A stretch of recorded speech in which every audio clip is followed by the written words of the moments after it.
Let's get the show on the All road. right, cool. So, hello, welcome back to Oral Alchemist. We got the one and only Noah Brooks. Could you introduce yourself and give us a little bit of your background, please? Yeah, thanks for having me. My name's Noah Brooks. I'm currently a student at NIU, jazz performance major. For the past 4 years, I've been running my own group, the Noah Brooks Coalition, and for the better part, the last year and a half, been writing all our music for the group. Awesome. So besides that project, are you working on any other projects right now? Not really, just focusing on the group, trying to finish up my degree here at school, and just trying to get some gigs for the group, playing around the Midwest, going on tour. Probably already went on by the time this comes out, but so we got a little stuff going on with the group here and there. Oh, that's awesome. That's awesome. So when did you start that group? So the group started freshman year of college. I guess technically I played one gig under the name the Noah Brooks Coalition in high school, but started freshman year of college because I wanted to start getting some shows to play and I wasn't going to wait around for people to call me. So you're like, you know what? I'm just going to make my own group. I'll book my own shows. And that just slowly started turning into a project I started caring more and more about. And here we are, two projects out under our name, going on tour this winter, starting the writing process of our second full length album. And it's just kind of snowballed into something on its own. Congratulations. That's something Thank to be you. proud about. So when did you start writing for that project? Did it start from the beginning or were you just looking for gigs at first? So, first, it was just looking for gigs. I really had no experience writing any sort of music before. So, it was just trying to find gigs my groups could play. And I'm just like, all right, I like this song. Let's play this song. Oh, I like this song too. Let's play this song. Hmm. And slowly I realized, man, if I want to start making a name for myself, we're going to have like our own music. We just can't keep doing other people's music. Yeah. So I just kind of threw myself headfirst into writing. And it took a long time before I kind of figured out the process that works best for me when writing music for this group. Awesome. Hold on a second. Can you pull the microphone a little bit closer? Just grab the stand Yeah. and then just pull it closer, have it That's pointed to cold in your mouth. Like, yeah, like perfect. Yeah, great, great. So would you say you're still like more so in that beginning intermediate stage as a writer in that I would journey? say so, yeah. I still struggle a lot with stuff, and I guess every writer at any stage struggles with this, but writing stuff I don't like. But but the stuff that I write, less and less of it slowly is becoming stuff that I don't like, and more of what I write I'm beginning to like from the get-go. So there's definitely an increase in stuff that I like that I write and a decrease in stuff that I don't like, but it's still I still struggle with writing a lot of stuff that I don't like and I just completely scrap. I got you. So at this stage, did you kind of have or starting to form a methodology?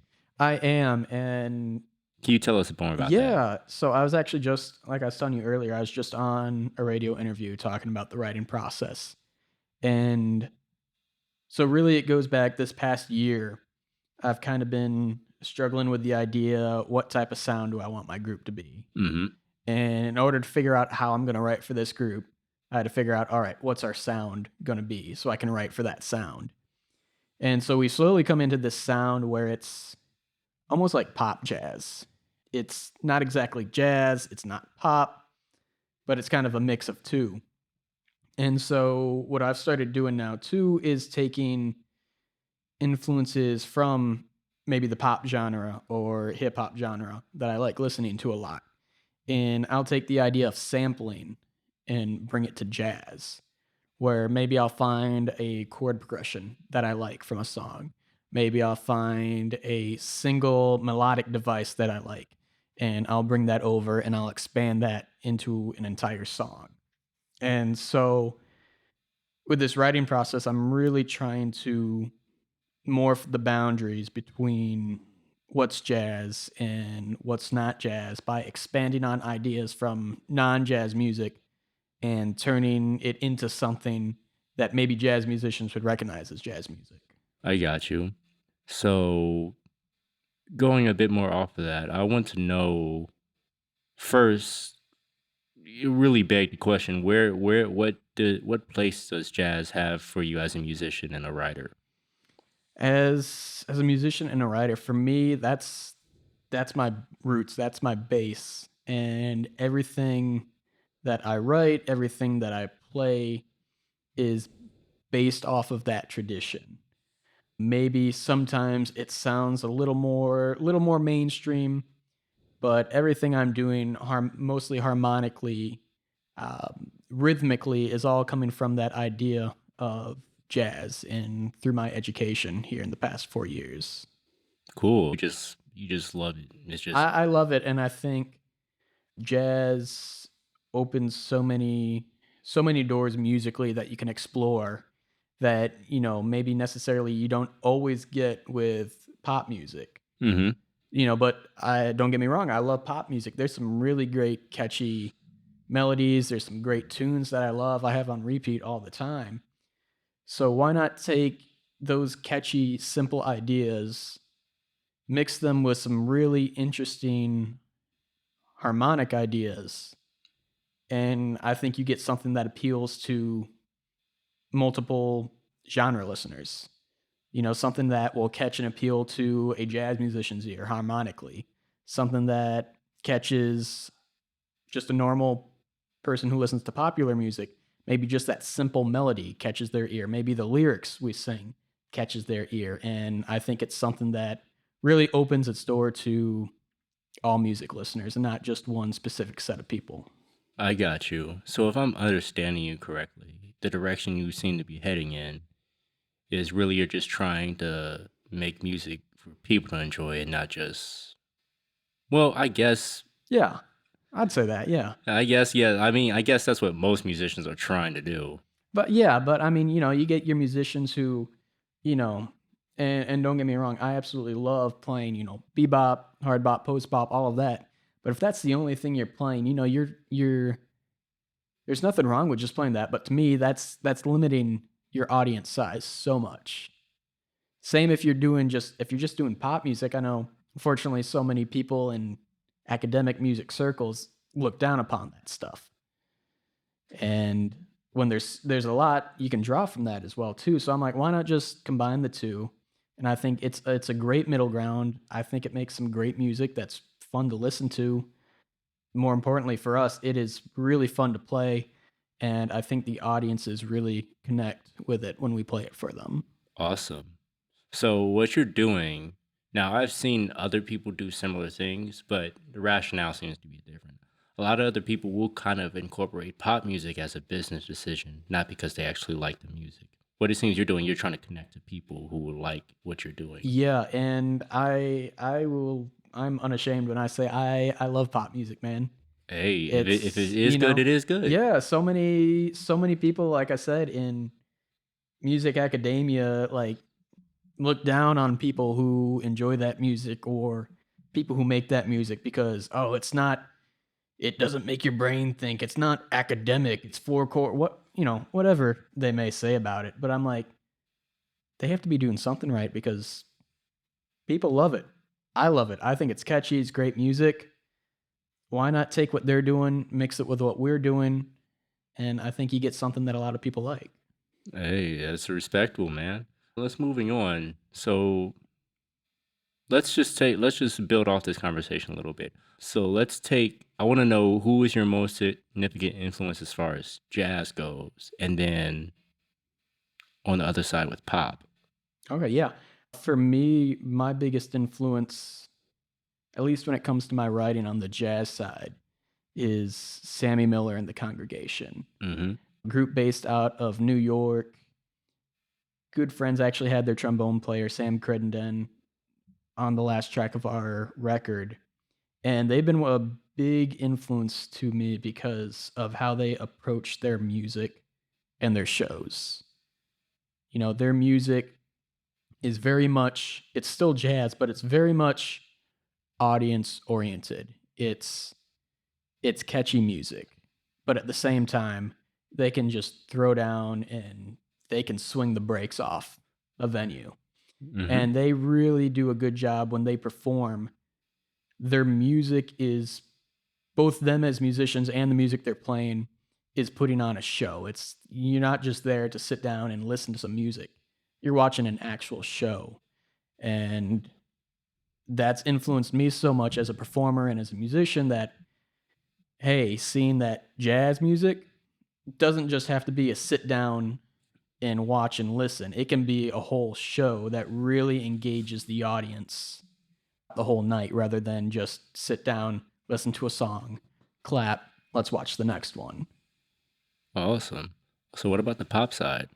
Pop side, by far, and I get a lot of flack from some of my friends for this, but my biggest influence, I guess, on the popular side would be Kanye West. He's controversial, but I understand why. I If understand why we, you say that. yeah, I like if we go through the Carfax. if we ignore the person and we're taking a strict look at the music and the musician, for me, the stuff he's done for hip hop is by far one of the most influential artists of our generation. But more so, what interests me about his music, which is I kind of talked about this earlier that I started doing with my music, is the way he takes samples Hmm. and he puts them into his music to create something new. And so many people don't even know. They think, oh, this is just a this is just a beat made. No, this is like 3 or 4 different samples that you put through the mixer, and you got this beat that sounds like a beat. But no, he's drawing from this song, he's drawing from that song, and the way he uses his samples to create music really interests me. And that's where I got the idea, what if I can take this idea from hip hop of sampling and bring that over to jazz, whether it be sampling melodically or sometimes sampling rhythmically. Can you elaborate more on that? Yeah, so I guess you could see this in most of our songs actually. We do this. One song on the record called Nothing Left. I took the rhythmic idea of a song that I heard. So it's the melody is the same rhythm, but completely different melodic contour. But we kept the same rhythmic idea throughout the head as that piece that I quote unquote sampled. Maybe other times it's straight up quoting a chord progression for our intro track. Mm-hmm. Again, coming from Kanye, my favorite record of his is My Beautiful Dark Twisted Fantasy. And so we took the chord progression off of his opening track, Dark Fantasy, on the intro for that track. And so we used that chord progression for our intro and wrote a brand new melody over that for our intro track. Mm-hmm. And so that's kind of the ideas I'll take with sampling either chordal progressions, sometimes just rhythmic ideas of a melody, or sometimes even just tiny bits of a melody. There's one song that's coming up on our next record that we just recorded. Already? We recorded at the radio station for a show. Oh, we haven't man. recorded it in the studio per se yet, but there's just it's off of one of my favorite groups. It's a little background trumpet line. Mhm. Ba-ba-da-ba-ba-bo-ba. He plays it like one time as a background. I'm like, oh, I really like that line. So I took that one little measure, expanded it into a whole melody, and made a whole song just off of that one bar idea. Awesome. And so that's sometimes how I'll sample just a small melodic idea from a song, even if it's not the main melody. What you just explained to me is very interesting. I think that's pretty advanced. A lot of more seasoned composers that I know, they talk about I'm trying to remember the exact phrase, but more like an economy of ideas. Professor Bradfield here talks about that too.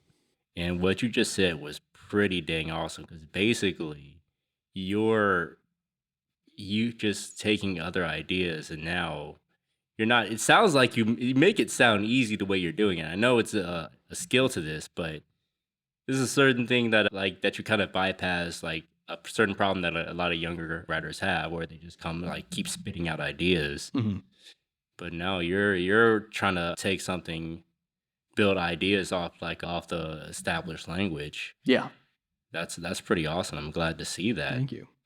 I was listening to your record. It kind of I'm making some new connections about it right now. Oh man. Yeah, that was cool. Pat yourself on the back. Thank you. Pat yourself on the back, my friend. Let's see here. Okay, so can you talk about more about your philosophy that you're developing right now? Because it sounds like you're kind of you have some of your identity established, but as little like us young guys, like there's a lot that can change in like the next few years. Yeah, and I mean, I've definitely experienced that in the past 4 years. Like, just now, I think this group is finally starting to come into our true sound as a group. Like, even this past record, I don't think is a real encapsulation of what our sound is like. Maybe we had a couple songs on there that I really feel like shows what we sound like, but I still think we're still finding our way into what we want to be. But I think we're finally starting to reach that point with the songs we have and what we're performing. And so for this next record, I really want to try to expand on that idea of like, all right, now I know what I want this group to sound like. And ultimately, I think that idea of what we're going to sound like is always going to be constantly changing because with writing, you're always hearing, oh, something new like, hey, I want to go in this direction. I really like it.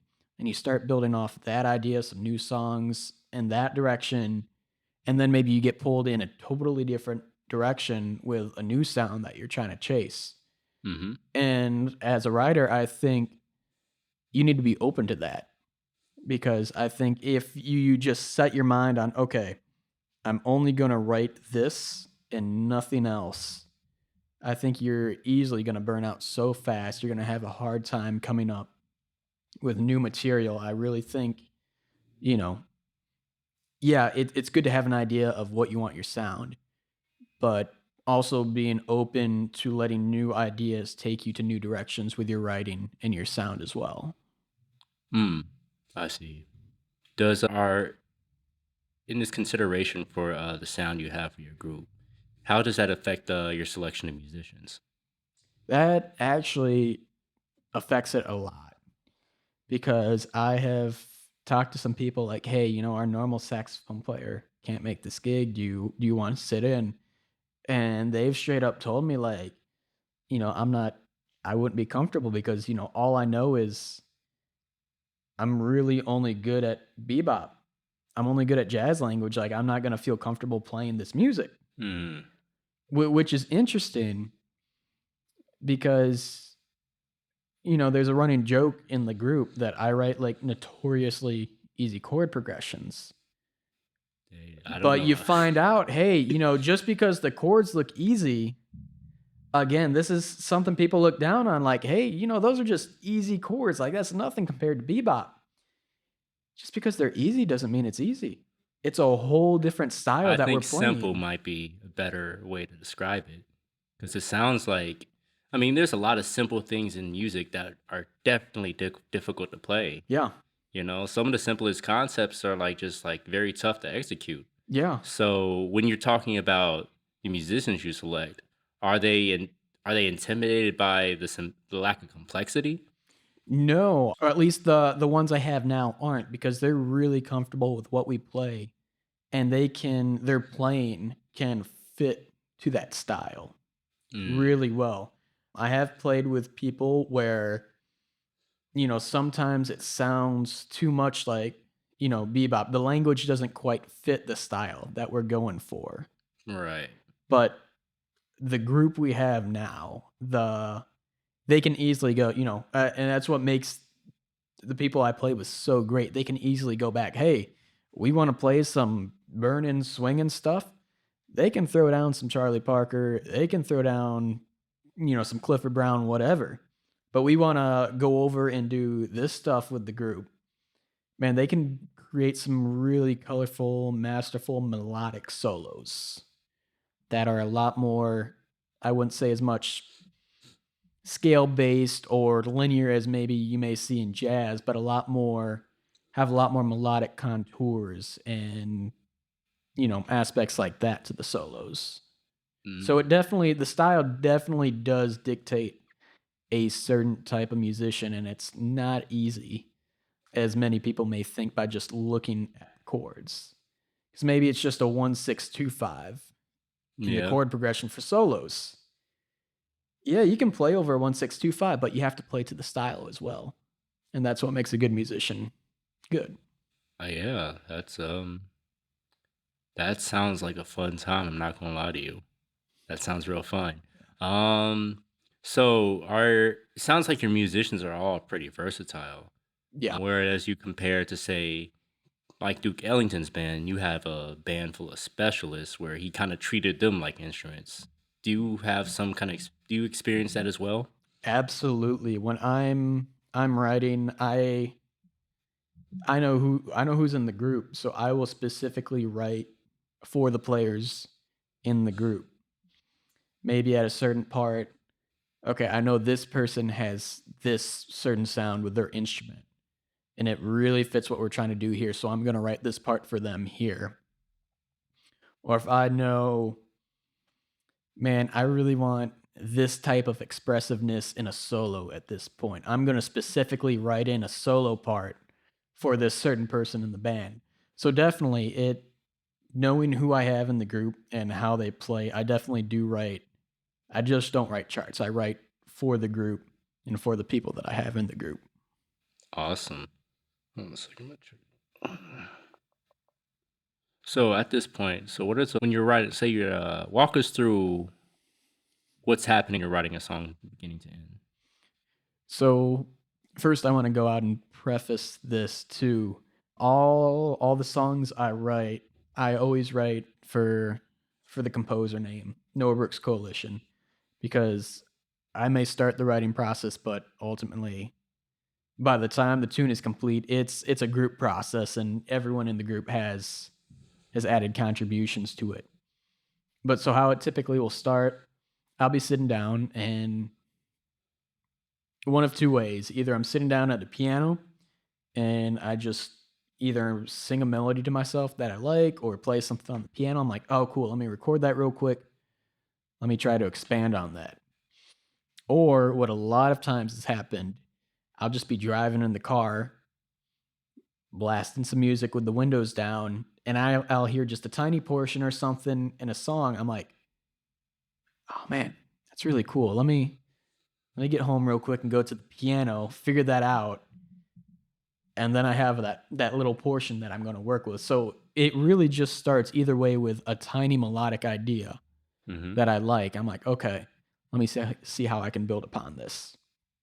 So once I build upon that, then I go in about throwing in the chords.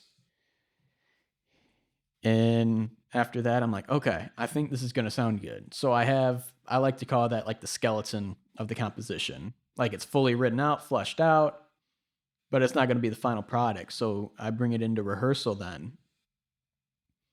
And at that point, then we have our two horn players will come up with suggestions to make the changes to the melody, or sometimes even the melodies are completely written by the horn player. Mm-hmm. Like a couple songs off this record, I just came up with the chord changes, and one of our horn players just came up with the melody. I'm like, that's really good. Like, let's roll with it.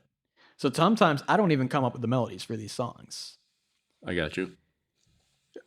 But once we have that skeleton of a composition done, we'll bring it to rehearsal, make changes to the melody. Then our piano player normally always has a change to make to the chords. Mm-hmm. And 11 out of 10 times, it just makes the song sound so much better and so much more refined. I'm like, man, that's killing. Make the changes in the part. So then we got this killing chord progression, great melody. And then if we're adding lyrics to it, I'll send it off to my friend who sings with us, and she'll 9 times out of 10 do the lyrics for me. I think she wrote over half the lyrics on the record. Mm. And so she'll come up with some lyrics to an already written melody, and then it just all comes together. And it's really a group effort that on my part just starts with finding a little melody I like, expanding upon it, bringing it to the group, and then it really takes on a life of its own with the group. Oh man, that's cool. There's two ways I want to go on that. One I'm gonna get to later, but what I want to talk about right now is it seems like there's a lot of co-writing going on. Even though you might start pretty much everything, you bring in your musicians, your collaborators, and use their strengths to add to the tunes. Yeah. Can you discuss what co-writing is like in that group? Man, co-writing has saved my butt so much in this group. It is fantastic. I absolutely love it. I'll bring in an idea that I really like, and I might think, oh man, this is really cool with these chords. Then our piano player will be like, maybe not. Let's try this chord. And I'm like, he plays. I'm like, dude, let's roll with that chord. That sounds so much better. He's like, you like it? I'm like, yes. Put it in the part. We're going with that. And he's just so masterful with some of the stuff he can come up with at the keys and the chord progressions. And then same with the horn players. Like, to me, it blows my mind that I can just come with this. Like, for instance, our title track, Off the Record, In the Night. That was me just fooling around at the piano, and I found 4 chords I liked. Mm-hmm. And I brought it to our trumpet player, and I played it for him. And he just comes up with that beautiful entire melody off rip.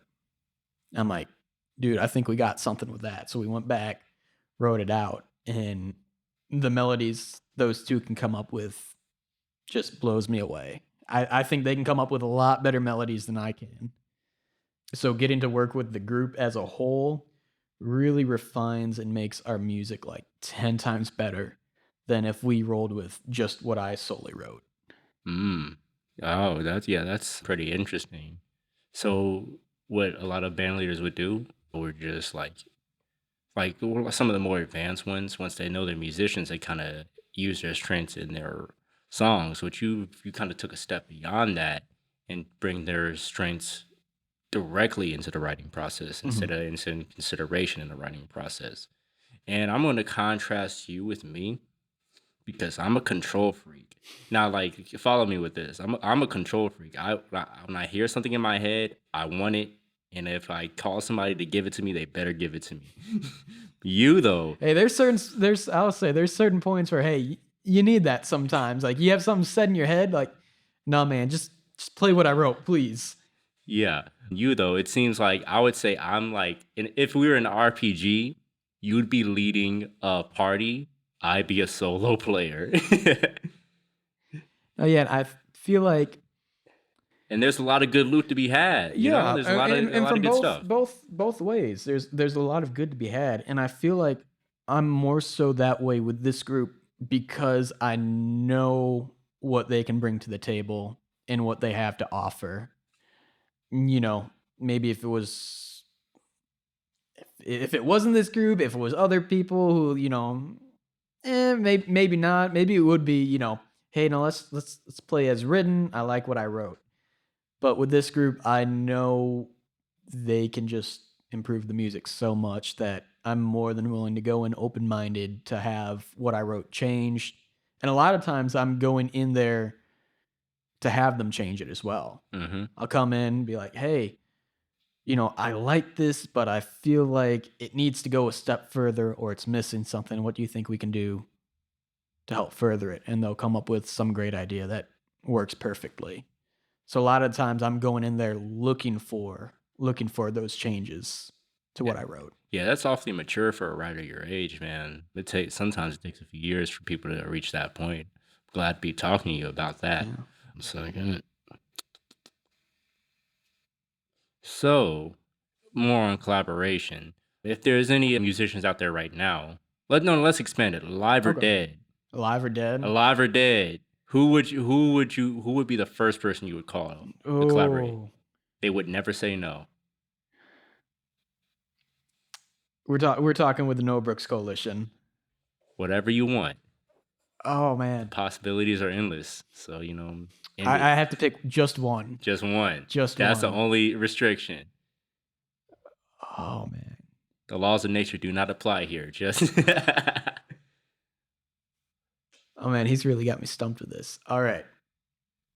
I think with the nature of with the nature of our music, I think I can get it down to maybe my top 3.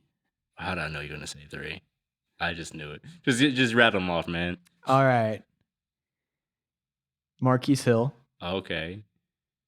I think he so eloquently blends jazz and hip hop so well. Would love to just have him a part of our music in any way. Number two, obviously, I got to go with Kanye. I got to. Alright. And number three, and this may come as a shock, but I've actually drawn a lot from his music too. Maybe his older music, Chance the Rapper. Mm. So especially so much of his older stuff really has that. You can hear that, maybe not so much blues, but more you can hear that jazz, the harmonic ideas behind his music and influence. Oh, yeah, And definitely. I love when, hip hop artists really heavily lean into that sound. And he did it so well. So I would love to like collab with him. Oh, Like that yeah, would be so fun. Chance is pretty hip. I think on Acid Rap, he sampled Red Clay. Yeah. Yep. Yeah, I was like, yeah, Chance is So, pretty hip. he's hip to jazz, he's hip to it. So I'd love to collab with him. Oh, man. So, are you, um, doing any like, working on any projects like this outside of Noah Brooks Coalition? Not really, no, It's just your main thing right now? yeah, that's the only thing I really got going on for me, right now. Okay. In school, have you done anything that kinda, like, maybe you learned from as a writer? Actually taking this semester, an independent study with our guitar professor, Bobby Broom, Okay. we've been doing a lot of composing with him. Oh, for real? And yeah, and just getting to bring in, and he's open to like whatever style we're writing. So bringing in songs I'm writing and working on them with him and having him go over, helping me figure out some other chord progressions I can use, having someone of his statute working with me on my music and helping me improve it has just been like, and learning from that, and what changes he's making and why I should make that change in the music has just been unbelievable for Is my this your writing. first time taking lessons, from a writer? Or, like, I guess Kinda, yeah, this is my first time, like, actually solely working on my writing with someone. okay. How is that like, you talked about it, how that has been. Has this changed your perspective on, like, being self-taught than being studied as a writer? Yeah, I think I definitely like being taught. Like, you can't don't get me wrong, you can be a great writer and be self-taught, but I mean, having the opportunity to, study with someone like him, or, people doing independent studies here with Professor Saxophone Jeff Bradfield, like how could you say no to an opportunity like that, you know? Oh, of course. It's There's just so much knowledge to gain from people like that. So, Um, were you of that opinion when you first started writing? yes, because I hated almost everything I wrote and wanted to get better. Oh, okay. Okay, so, how should I say this? I knew, at least I guess it's a personal thing. I knew I wanted instruction. Some people don't need it, some people don't want it. I was one of those people. I was like, yo, this stuff I'm writing is like kind of trash. Like, I should really get some help on this. Oh, I feel like we've all been there, and if somebody hasn't been there, they're probably, skipped a few steps. Yeah, yeah, But us mortals, we need all the help we can get. definitely. So, I wanna wrap this up after one more question, and I want this to be a good one. So, if you started over, completely drums, everything, delete all the experience you have, and you just know what you know now, what would you do differently? I Or would take practicing so much more seriously at a younger age. You wouldn't believe how many times I've thought that question myself, and that's like, I wish, like, I started drum lessons 3rd grade. Mhm. I wish I would have just put 45 minutes, an hour, a night even just on weekdays starting at that point, As a like, sixth grader? Oh, yeah, then yeah, great. like, man. Would you started writing earlier? Oh, yeah. Oh, yeah? Oh, yeah. Even in high school, man, I just wish I took it like, I took it seriously, but, like, I wish I took it as seriously as I did now. Oh, man. That would be game changer. Yeah, I'm sure it would, but, I think that little bit of regret kinda makes you who you are, Yup, and and then obviously, we pushes probably you. wouldn't be having this interview if you were, N like, playing in Europe right now. Yeah. I'd So, be at I'd least I'd for be my playing a world tour or sake something. at least for my sake, I appreciate you Yeah, man, not thanks for taking having it me on seriously. too. But, okay, can you tell the audience where they can find you and where they can find your music?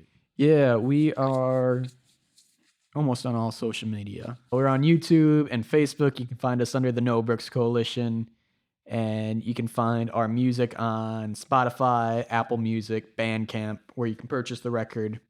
What's the And name of the record? In the Night, In the Night. So released for September 4th this past 2021. Mhm. So you can find it there. Spotify, Apple Music, Apple Music, Apple iTunes. Music, iTunes, YouTube, all that good stuff under the Noah Brooks Coalition. Awesome, and, you say you have another record coming out at some point, hopefully? At some point, I don't wanna say yes specifically, but at some point in 2022, we're Uh, hoping to have another record out. okay, so yeah, definitely. Everybody, thank you for listening in. Definitely check out our guest, Noah Brooks. He's an awesome musician, awesome writer, and if you are able to catch him live in Chicago, definitely. Thank you once again. Night.